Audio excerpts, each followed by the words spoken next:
दूसरे राज्य वाले लोगों का चारागाह बना हुआ है, लूट का अखाड़ा बना हुआ है।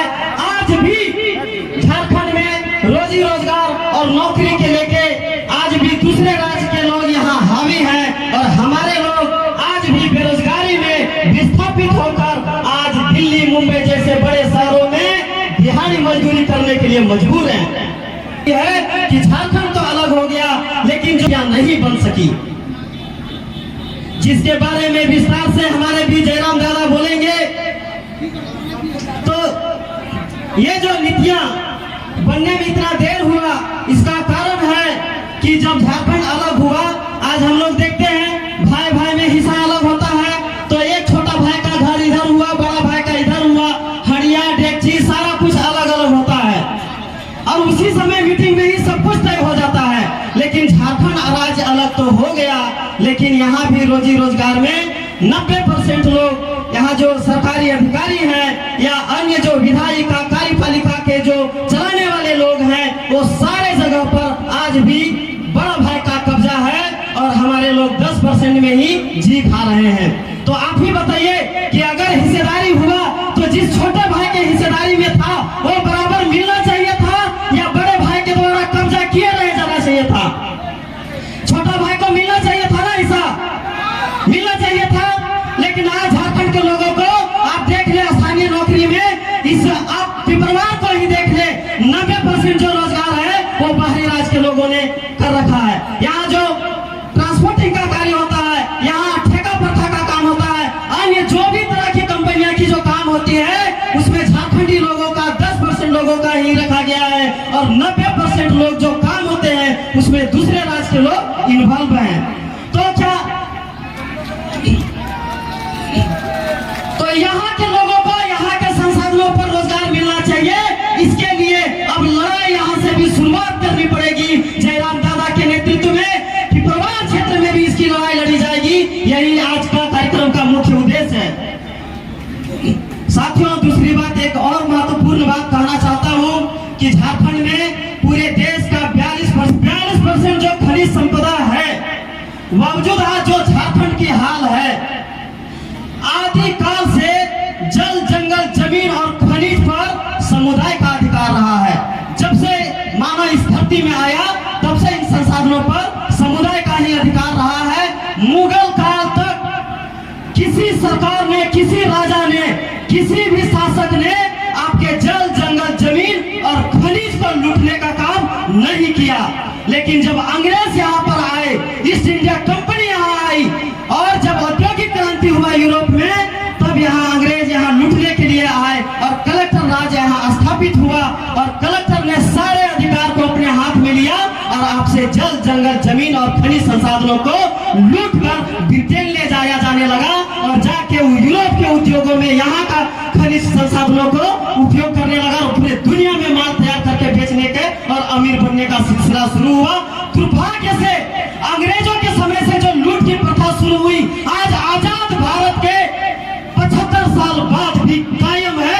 इसीलिए आज सवाल है, आज जब हम संविधान को देखेंगे, संविधान का 39B में जन समुदाय का भौतिक संसाधनों का मालिकियत मिला हुआ है, लेकिन संविधान लागू नहीं है। हमारे बिहार सरकार बनाम कामेश्वर सिंह 1952 में सुप्रीम कोर्ट के कुछ वकीलों ने, सुप्रीम कोर्ट के जजों ने गलत व्याख्यान करके इन संसाधनों को आपसे छीन लिया और ये छीन कर सरकारों के अधीन दे दिया।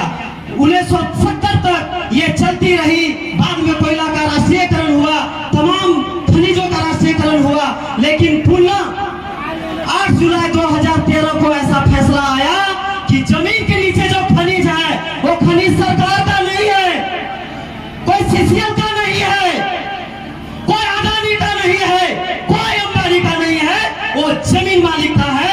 ये बताने जयराम दा आज आपके बीच में आए हैं।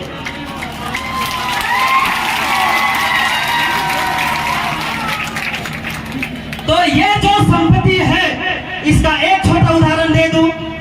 झारखंड में परासी एक जगह है, खूंटी में 78 मिलियन टन सोना का भंडार है। 78 मिलियन टन। झारखंड की आबादी 3 करोड़ है। 3 करोड़ लोगों से हिसाब कर दीजिए, 26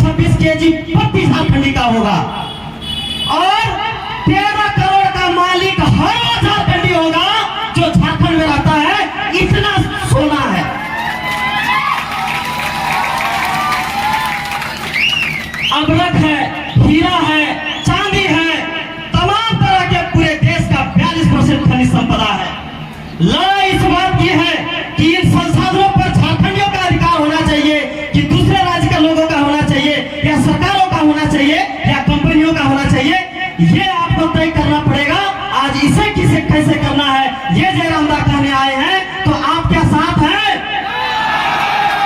इस तमाम खनिज संसाधनों पर अपनी हिस्सेदारी लेने के लिए तैयार है? अगर तैयार है तो आपको आंदोलन अभी लंबा लड़ना पड़ेगा, तब तक लड़ना पड़ेगा जब इन संसाधनों को लेकर विधानसभा में ऐसा कानून न बन जाए जो आपको हिस्सेदारी देता हो, जैसे मेघालय में है, जैसा मिजोरम में है, दुनिया के कई सारे देशों में है, ऑस्ट्रेलिया के कई सारे देशों में ऐसा कानून है, और वहां के लोगों को जल जंगल जमीन और खनिज पर हिस्सेदारी मिलता है। लेकिन आपको क्या मिलता है? आज तक क्या मिलता है बताओ? क्या आज तक आपको नौकरी के नाम पर और मुआवजा और पुनर्वास के नाम पर मीठा जहर मिला है। अब ये मीठा जहर कैसे है? मीठा जहर इस रूप में है कि झारखंड में औसतन 67 करोड़ का कोयला है। 70 करोड़ में जब कंपनियां माइनिंग करती है तो उसको तमाम खनन, विपणन, रॉयल्टी, ट्रांसपोर्टिंग तमाम खर्च मिला दिया जाए तो 22 से 25% से ज्यादा खर्चा नहीं होता है। अगर 25% माने तो 17.5 करोड़, इसको 20 करोड़ भी मान लीजिए, 50 करोड़ एक एकड़ में फायदा होता है इन कंपनियों को। लेकिन आपको कितना मिलता है बताएं? आज जो नया खनन नीति चल रहा है उस खनन नीति में नौकरी भी नहीं मिलता है, लेकिन सीसीएल आपको दे दिया। मान लिया 20,000 का अभी जो आप लोग जब जमीन से उखड़ते हैं तो आप पढ़े लिखे नहीं हैं, आपके पास हुनर, एक्स्ट्रा स्किल नहीं है, बिजनेस आप कर नहीं सकते, तो आपको डी ग्रेड की नौकरी मिलेगी। 20-25 हजार से शुरुआत होती है। 20,000 मिलेगा, साल भर में 2,40,000, 30 साल के लिए मैनिंग होता है 72 लाख रुपया। 10 लाख मुआवजा मिल जाएगा, 82 लाख रुपया, 5-10 लाख रुपया और मिल जाएगा। दुर्गा पूजा है, ऑर्केस्ट्रा में नचाने के लिए 50,000 चंदा, और कोई काम करना है 1 लाख चंदा। तमाम रकम जोड़ दीजिए, एक रैयत जमीन देकर 1 करोड़ रुपया से ज्यादा नहीं कमाता है, लेकिन कंपनी 50 करोड़ कमाता है। तो सोचिए कि आपका विकास हो रहा है कि कंपनी का विकास हो रहा है? बताइए, आपका विकास हो रहा है? कंपनी का विकास हो रहा है। लेकिन मालिक कौन है? मालिक आप हैं। ये मैं नहीं कहता हूं, संविधान का 39B कहता है, और सुप्रीम कोर्ट का जजमेंट 8 जुलाई 2013 को 3 जजों के पीठ ने फैसला दिया था। उसमें RM लोढ़ा, बी चलमेश्वर और मदन बी लोकुर ने यह कहा कि जमीन मालिक खनिज का मालिक है, सरकार नहीं है। और जब जमीन मालिक खनिज का मालिक है तब जमीन मालिक मुआवजा की भीख मांगे। आज भी बर्बाद क्षेत्र में बहुत ऐसे लोगों ने मेरे पास आया, बोला दादा मेरा जमीन रोड में गया है, ये जो भलवाटार का रोड है उसमें पूरा जमीन गया है, आज तक मुआवजा नहीं